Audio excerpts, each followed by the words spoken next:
مساء الخير، مساء الورد والياسمين على أجمل ناس بالدنيا. شلونكم؟ شخباركم؟ يا رب تكونون بخير وبصحة وبعافية. رجعت لكم بفيديو جديد ويوم جديد وروتين جديد. خوش قالديز نجاسيس السحاتيز إن شاء الله تشخيسز نورنا يوخنيتسز نيتمسز باشا فيديو مزسيدا بقون ونرجع الفيديو اليوم وياكم. بس قبل لا نبدي بالفيديو نصلي على النبي وبنبلش بفيديونا. اللهم صل على محمد وآل محمد. طبعا فيديونا اليوم روتين 3 أيام لو 4. الله لا يتشتبني، كمل الفيديو للنهاية بتفاصيل كلش حلوة متأكدة راح يعجبكم. طبعا هذا الفيديو كان لازم ينزل لكم البارحة لأنه الحد أول يوم بالرمضان الحد يوم الأحد أني عندي فيديوهات أريد أنزل من بعد أبدي أنزل لكم روتينات أيامنا يعني بالرمضان. أنا قبل أسبوع يعني مو هسه اليوم مو جمعة، أنا ذاك الجمعة نظفت البيت، عزلت البيت، رتبته ونزلت شكو عندي شغلات رمضانية من العام صفطته بالبيت ورتبته وسويت البيت عبارة عن أجواء رمضان. بس ما منزل لكم هذا الفيديو يعني مال ترتيب وتنظيف البيت ومسواق وتفريزات وهيك سوالف يعني دجاج وهيك شغلات. إلا قلت يخلص هاي الفيديوهات هاي الأيام أول يوم رمضان عندي ذاك الفيديو أنزل لكم يعني بالتسلسل يجي هذا الفيديو يعني لكم يوم ترتيب تنظيف ترتيب وهيك سوالف مع رمضان. بس بما انه اني مريضة كلش اسم الله عليكم والله العظيم هسه يقولون ايش قد تبالغين وايش قد تتمرضين وايش قد هيك بنات. اني البارحة واليوم المرض اخذ يمكن نص حيلي. هسه راح اخلي لكم صورة هنا بالفيديو شوفوا ايدي شلون بيكانونه واني حاليا قاعدة منتج الفيديو لكم.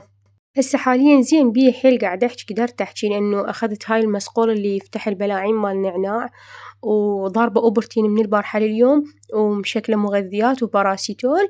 يلا شوية صحيت ووقفت على حيلي وقلت ضروري يعني ضروري لازم أنزل هاي الفيديوهات حتى أول يوم رمضان أنزل مع ترتيب رمضان وحتى أبدي أنزل باقي الفيديوهات أيام رمضان إن شاء الله حتى لا أتأخر بعد عليكم. يوم بيوم أنزل الفيديوهات، بس أتأخر راح يتأخر الفيديوهات وراح ينزل متأخر واني ما عاجبني. أنا أريد أنزل كل الفيديوهات اللي مصورتها قبل رمضان حتى إن شاء الله أيام رمضان من أصور لكم يوم بيوم أنزل. افتهمتوا قصدي؟ هذا قصدي. هذا الفيديو البارحة ما نزل بسبب بلاعيم ما كنت أقدر أحكي مثل ما هسه أنا قاعدة أحكي وياكم. فهسه خلي بصفي قلاص مي حار كل ما أحكي أوقف المونتاج أشرب شوي مي حار أرجع أسولف وياكم لأنه اسم الله عليكم بلاعيمي قافلة. صرت فلاونزا قبل أسبوع، مو قلت لكم ذيك الأيام قلت لكم أنا حاليا فلاونزا وما أعرف إيش بيها وما قاعدة أطيب وقاعدة أتمرض هواي لأن مناعتي تنزل. هواي بنات كتبوا لي بالتعليقات روحوا أخذي حبوب مناعة، اكو بالصيدلية حبوب تاخذيني يصعد مناعتك. صحيح كلامكم بنات. انا هسه يخلص هذا الكورس مال العلاج ان شاء الله اروح اخذ فيتامينات حتى اصعد مناعتي. من خلص من الانفلونزا نزل الالتهاب على اللوزتين البلاعيم يعني نزل على بلاعيم فلذلك التهاب بلاعيم عندي حاد كلش هواية فإلا يحتاج اخذ ابر وادوية كلش هواية. يلا اطيب وارجع على حيلي. هسه نرجع الفيديو. حكيت على المرض هواي وهسه هواي ناس راح يضوجون. هنا مثل ما شفتوا قعدنا الصبح تريقنا من بعدها. هي طبعا احنا نقعد متأخر ونتريق متأخر هاي على نظامي سويته. هم نظامهم مو هيك، هم يقعدون شوي من وقت ويتريقون يتغدون يتعشون. هاني لين رحت لهم لين قاعد نسهر مو سبب اني هاي لين قاعد نسهر ولل4 الفجر وبعدين ننام ونقعد الصبح متأخر ونتريق وبعدين يصير العش يعني الغدا هو عشاء هو غدا فهيك قاعد يصير. هنا لفينا جدر دولمة ما احكي لكم طعم الدولمة والله العظيم بنات كانت كلش طيبة. خواتي لفوا جدر دولمة أخذنا الدولمة بيدنا ورحنا البيت خالتي هناك حتى نتعشى سوا وناكل الدولمة إحنا وياهم سوا. طبعا ستوا الدولمة يم بيت خالتي. أنا منك من رحنا البيت خالتي رحت لهذا أبو المعين اللي حكيت لكم إياه بالفيديو السابق. رحت كملت باقي المشتريات البيت أخويا والبيت خواتي يعني المحتاجين معين أخذنا وشغلات وهيك سوالف. فعلى ما أجيت لقيت أختي معلي مستوى الدولمة ومسويتها تخب والله العظيم كانت أطيب دولمة أكلها يمكن بحياتي. أنا إيش قد أسوي دولمة حمراء بس مثل دولمتهم حمراء يعني الحمراء اللي يسوونها أحس هم أطيب دولمة حمراء يسوونها. هم ثلاثة أم علي وأختي أم سدف وملك نفس الدولمة أحسهم ثلاثتهم نفس الشي يسوونه أطيب من مالتي بالحمراء. بس البيضة أنا أحب البيضة مالتي اللي سويها التركمانية أم اللبن والثوم.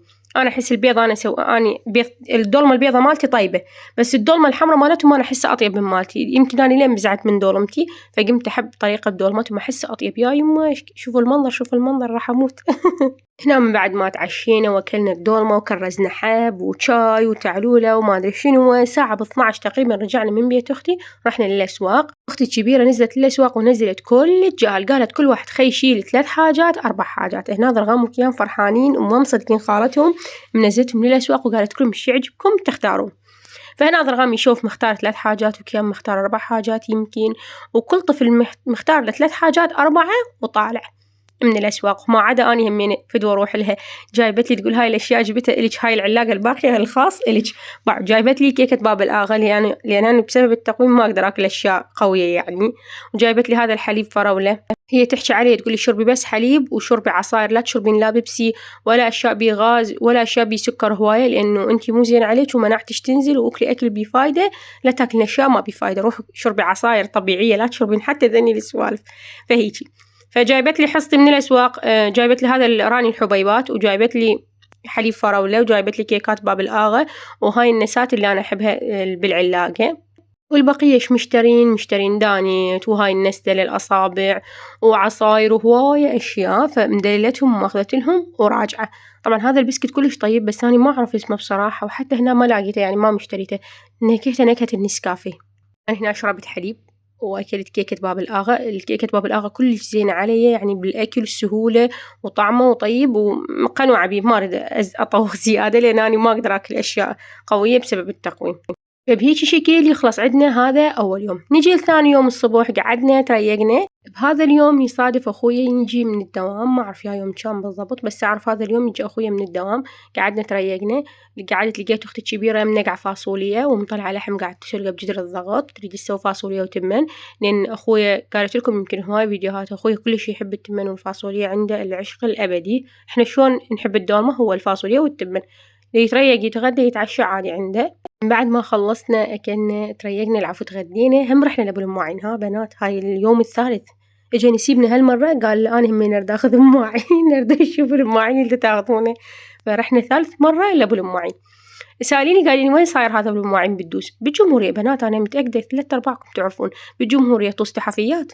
إيش بيكم ما تعرفون مسوي هذا تخفيضات على مواعين الماعون ب500 ب1000 ب1000 وب500. أكثر أرخص شيء عنده ب500 وأغلى شيء عنده ب1000، وعنده أشياء غالية وعنده تحفيات وهواي أشياء عنده. اسم المحل طوس تحفيات، أهل الدوس 3/4 يعرفونه. عنده صفحة بالفيسبوك وعنده صفحة بالإنستغرام همينه مكتوب طوس تحفيات. كان بذاك الفترة قاعد يجيب كراتين المواعين وقاعد يعلن يقول الماعون ب500 أكو 1000. يعني المحتاج اللي مسوي بيت واحد اللي ما عندهم مواعين يردون يبدلون يردون يغيرون فيقدرون يعني يروحون يجهزون من عنده وما تكلف هواي بصراحة. عنده كوابة، عنده مواعين مال شاي، عنده فناجين، عنده هواي سوالف كانت رخيصة وحلوة وأسعارها كلش مناسبة. يعني انتي تروحين تجهزين بيتك مثلا مثال تاخذين ماعون أبو النفر ب500 ويا كاسته، وماعون أبو النفرين ب1000 وكاسته همينة ب1000، يعني 12 من هذا 12 من هذا، 12 كاسة مال طرشي، 12 كاسة مال زلاطة، كوابة مال شاي، مصافي مال خضرة، أشياء هواية، كوابة مال قهوة ما عدا مال شاي. أكو مفردات عنده كان ب500 الكوب الواحد. والله عنده كان أشياء كلش حلوة بصراحة. يعني هو محل ما يحتاج أصلا إعلان ولا هاي. قلت لكم 3/4 الدوس يعرفون غني عن التعريف. هالمرة يعني هالفترة كان جايب ما يزال دا يجيب مواعين كلش رخيصة. أنا أتمنى هسه أرجع أروح للدوس، تدرون ليش؟ حتى أروح لأول المواعين.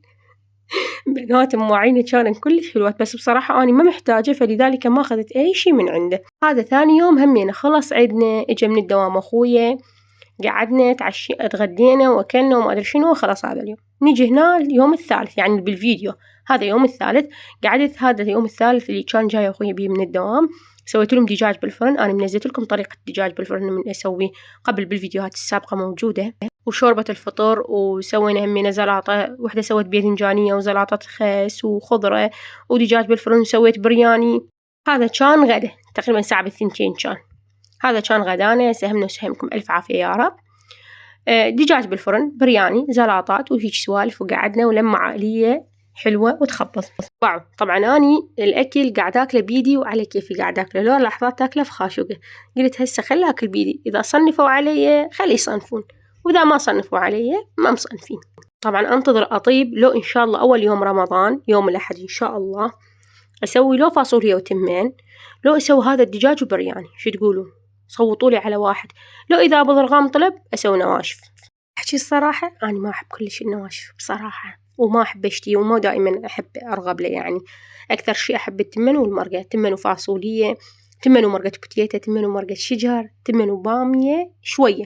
قبل بنات أنا قالت لكم هواية كنت أحب البامية أكثر شيء، وما أحب لا شجر ولا بوتيتا، مرقة بوتيتا وشجر يعني. شو أني هالأيام عكس المطلوب، قاعد أحب المرقة الشجر والبوتيتا أكثر من البامية، وأحب مرقة دجاج وتمن، وأحب هذا الدجاج بنات والله أنصحكم بالرمضان كلش طيب تغيير، بدال ما تسوون تشرب سووه بهاي الطريقة. أنا منزلتها قبل لكم دجاج بالفرن وبرياني، هذا كلش طيبين إن شاء الله. إذا الله خلانا طيبين أول يوم رمضان أسويه.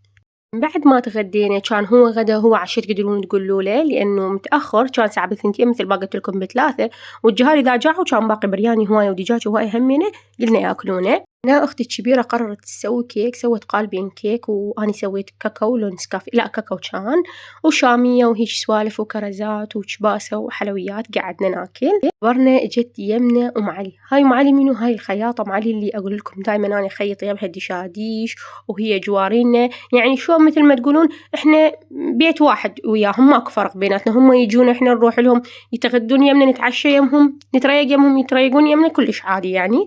مو جوارين، تقدرون تقولون يعني مثل القرايب، يعني خوات يعني صايرين، يعني تقدرون تعتبروها أم علي هي من مثل أختنا الكبيرة، إحنا حتى نقول لها أبلة هيك، يعني بيناتنا ماكو فرق. طبعا أم علي من هي صغيرة وإحنا صغار يعني أني ملعبتني بحضنها، تقول كنت أبوسك وأقول لك هاي حلوة، هاي حلوة، هاي قطن قطن، تقول كنت أسميش قطنة قطنة، يعني هي ملعبتني بحضنها يعني وأني صغيرة. يعني هيك جوارين، وهي أمي الله يرحمها، أمها الله يرحمها وأمي كانوا كلش صديقات وجوارين بنفس الوقت، ووحدة تروح للثانية ووحدة تيجي من بيت الثانية، هيك هالدرجة. فلهذا كبر عندنا هذا الشيء، ولليوم إحنا جوارين وياهم بنفس المنطقة، وهي من الزوجة وخلفت وجدتي قعدت بمنطقتنا وصارت صديقة ويا أمي، كلش ماكو فرق بيناتنا وبين أم علي. هذا يمكن صار اليوم الرابع، كان يصادف هذا اليوم استشهاد الإمام موسى بن جعفر عليه السلام 25 رجب. أختي الكبيرة قررت تسوي ثواب، هي كل سنة تسوي ثواب، تتذكرون العام سوت فاصولية وتمن، هالسنة قررت تسوي الدولمة ثواب. قعدوا هنا قاعد يسوون دولمة حمراء يلفوها. فأنا قعدت من النوم سبحت ضرغام كيان، سبحت، هم كانوا دا يحضرون يلفون بالدولمة. فبصراحة أنا ما ساعدتهم هواية، بس غسلت شماعون وخلاص، لأنه كان من بعد ما لفوا الدولمة هم لفوها للعشاء، يعني حتى بالعشاء بالخمسة العصر يريدون يوزعونه، كان قرارهم. هنا من بعد ما لفوا الدولمة كملوا، وكنا ناويين نروح الفاتحة، قرايبنا من بعيد ميت، فقررنا من بعد ما خلصوا الدولمة رحنا للفاتحة. طبعا أنا ما لحقت، جيت لقيت هم يعني دايرين الدولمة، موزعين، مخلصين كل شيء.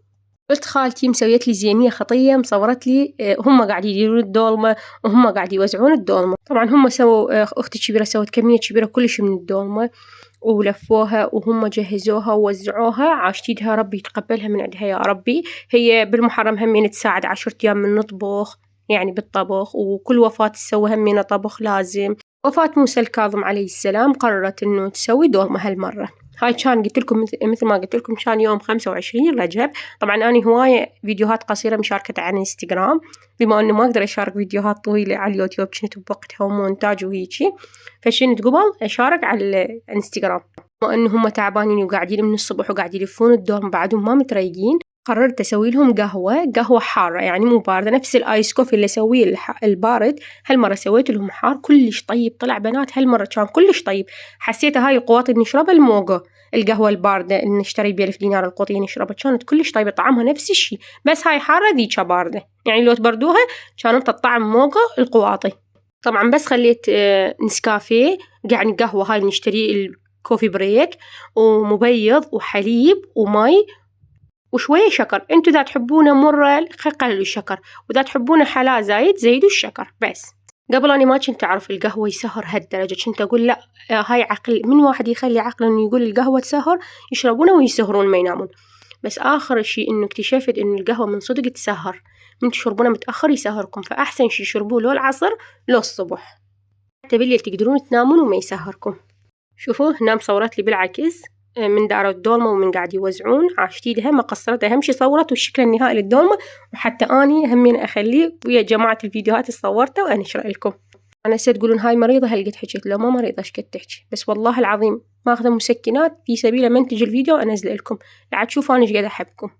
أتمنى حاليا أشوف لكم الشكل البيت وما طابخة وصار اليومين ما غاسلة مواعين وما معزلة مقلوب الدنيا. إن شاء الله روتين يوم رمضان راح تشوفونه البيت إيش صاير بحاله وأنا بيدي كانونه. بعد شوفوا إيش قد أحبكم رغم المرض قاعدة منتج الفيديو في سبيل أنزله لكم وبعد حتى ما أتأخر عليكم إن شاء الله. لهنا أنا أحب أقول لكم أنا وصلت وياكم لنهاية الفيديو. أتمنى يا رب يعجبكم الفيديو وحبيتوه. لا تنسون تخلوا لي لايك وإذا كنتم ما مشتركين بالقناة تشتركون بالقناة وتصيرون جزء من عائلتنا الحلوة. بالنهاية أحب أقول لكم أنا أحبكم كلش كلش هواية ومع ألف سلامة وباي باي.